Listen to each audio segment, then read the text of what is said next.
All right, in this lesson, we're going to use some of our function analysis strategies to tackle problems about particle motion. We're familiar with these types of problems. It's our velocity, acceleration, position type problems. And we're getting to the point where we can just do whole FRQs pretty much top to bottom with our current level of calculus knowledge. So I'm pretty excited about that. So we're actually going to do A, B, C, D. And C and D in particular really relate to what we've been covering. A and B are going to be a little bit of a review. This one, very obviously, we're going to rely on our calculator because this is a pretty ugly function, and I put the little calculator thing on. So make sure you have your calculator and are following along with me in the video. Make sure your screens look like mine and everything, and ask me if you can't figure it out. So what I've done here to start is I've typed my equation into my grapher. If you have a calculator that does colored curves for you, it's going to be a little bit helpful for this one, although the older ones are fine too. And I'm just going to type it in for now, and then we'll see what we need about it as we go, right? It's good before we even worry about the graph or the equation or what Math 9, Math 8, or whatever, to just translate our question. So in the first one, I see the speed of the particle is 5, right? Speed is the absolute value of velocity. So I want speed to be equal to 5. And if you didn't remember that speed was the absolute value of velocity, if you go a couple pages into your packet, I gave you that glossary that we've used before again. So you can look that up here. For example, speed is the value of velocity is right here.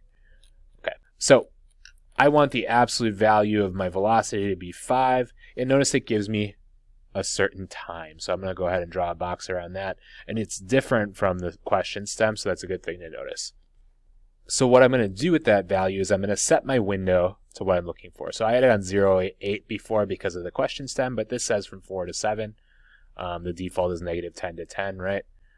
So I'm going to do that, change that, and then speed is the absolute value of velocity. So what I'm going to do is I'm going to go ahead and select my equal sign and hit enter to just kind of turn that off for a second. And then Y2, I'm going to hit math, and then go over to numbers, absolute value. And then I'm going to go vars and get my y function, y1. And that's going to give me my speed function. And I'm going to go ahead and hit graph. And there's my speed function from 4 to 7. I want it to be equal to 5. So what I can actually do is I can just make a line at y equals 5 and let those graph. And now I can use my calculator to find those points. So those intersections are our solutions. So we're going to be like second calc intersect. And then I want to just put my cursor on that point. First curve, enter. Second curve, enter. And then it's like guess, enter one more time. And 5.621 is my first value. And then we had a second value, so I'm going to find that. So I'm going to go back to my calculator. And again, do second calc intersect. And it says, again, first curve. I'm going to leave it on my red curve, but this time I'm going to go over towards that second intersection and hit enter. Second curve, enter. Guess, enter. And 6.520 I get here. So that's it. So that's just like fully a calculator problem. Notice you had to figure out speed of the particle is 5, meant this, right? From there, what we did is we just adjusted our window and we used second calc intersect with the line y equals 5. All right, so we use this function to intersect with y equals 5. Okay. My next one, the position of a particle at time t. Well, we know the position at 0. So I'm going to take that position plus the integral from 0 to 3 of velocity. So this is the displacement from 0 to 3 plus where we started at, right? So it's going to be 3 plus that integral. And that's just a Math 9 question, right? So we're going to go back to our calculator. We're going to do Math 9. We're going to integrate. Oops, not here though. And I've already done this. So I did negative 3 plus the integral from 0 to 3 of y1 dx. So this is my position, negative 6.263. Okay, so there's my solution here. So this again was just, if you want to annotate how we did this on our calculator, this was a Math 9. And here is where we start to use our function analysis stuff a little bit for C and D. So a change in direction, part CS is for. Change in direction means, well, direction is the sign of v of t, so we want v of t changing sign. So this is quite familiar. And notice we have a new time interval. This is back to our standard 0 to 8 window. So I'm going to go back to my calculator. I don't need any of this mess anymore.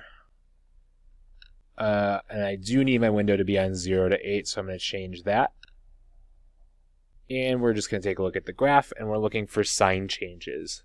Oh, and notice I just sat there and stared at it like a dummy for a while. We had turned that off, so I have to reselect that equal sign to get it to graph. And there it goes. So notice we're going to have two answers here. We have here is a sign change, here is a sign change. So we're moving left, right, and then left again. So to find those, I do second calc 0. And then this is where we have to highlight those little intervals where we can find the 0 for the calculator. So I do left bound, and then right bound, and it's like guess, and you're like enter. And we get 2.340 as my first solution. And then we had another solution, so we're going to go back and do that one. So again, second calc 0. And we're going to highlight the other 0 this time. And there we get 6.127. These are in seconds. And those are our solutions. So again, we changed our window. And if we wanted a sign change, we did second calc 0 this time. Okay, so the thing you had to do is translate change's direction into a change in signs on the graph. All right, last one. Here's where we're going to use some of our function analysis stuff. So again, we're asked where the particle is speeding up. Well, speeding up, if you recall, or if you look up in your glossary, means that v of t and a of t have the same signs. So this is very similar to a problem that is, say, concave down and decreasing. And we're going to answer it actually the same way. We're going to make a sign chart, and we're going to make one for v. Notice I already have my zeros here. And remember, we went from negative to positive to negative. I'm going to make the same sign chart for a. Acceleration is my derivative of velocity. So to graph it, I'm going to do math 8. And again, var is y1. X equals x, right? And if you want, it doesn't matter, but I like to deselect the other one, so I'm just looking at one graph at a time. And it looks like I'm going to have at least 2 sign changes. We're going to have 3 sign changes. So I'm going to make a second sign chart for a of t.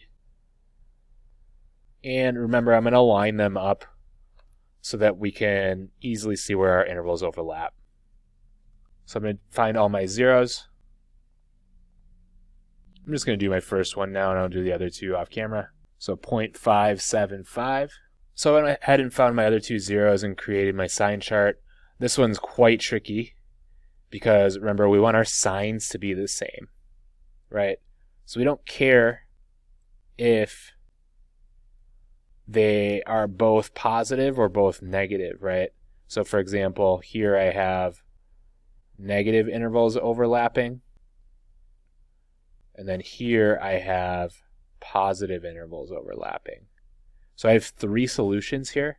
Remember, we're talking about 0 to 8. So my first solution is going to be from 0 to 0.575.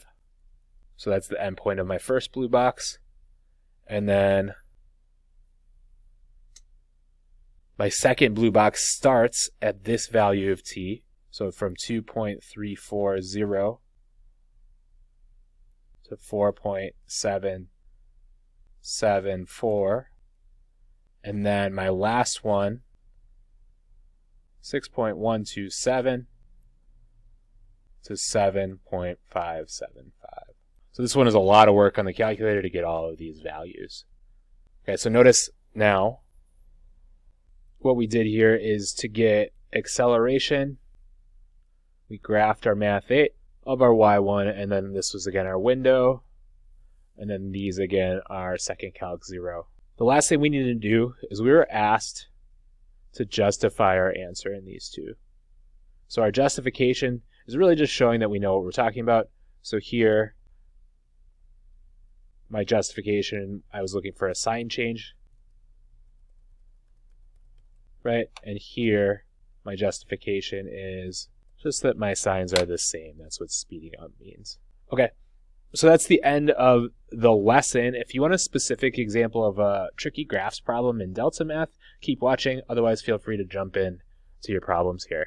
All right, so the reason these are tricky is we need to translate speed is decreasing to something that x of t can tell us, right? And we're given a graph and we're given these inflection points.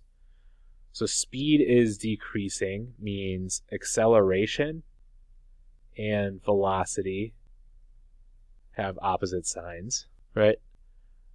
So that means acceleration, well, acceleration is the second derivative and velocity is the first derivative. And it would almost make sense to have a little table, right?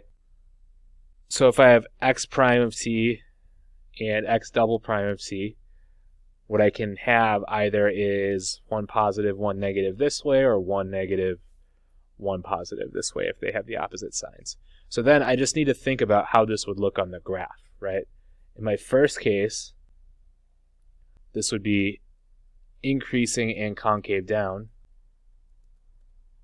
because my second derivative is negative and my first derivative is positive. In my second case, this would be decreasing and concave up. So that's what I'm looking for. So what I notice, right, is here my graph is increasing from 0 to 4 and also concave down. So that is definitely one that works. And then I am decreasing and concave down, right? So that's the point where we're speeding up. Here now, I am decreasing and concave up, right? So that certainly works until I get to 8. And then from there, I am increasing and concave up until the inflection point, in which case I'm increasing and concave down until the maximum, right? So what we're looking for kind of intuitively is the graph getting less steep, right? So this is like increasing more slowly. This is decreasing more slowly. This is increasing more slowly. But really, the easiest way to do this, I think, is to translate it in terms of our derivative, because it's much easier to think about it as increasing and concave down, for me at least, than it is to be like position is changing, but changing more slowly, right?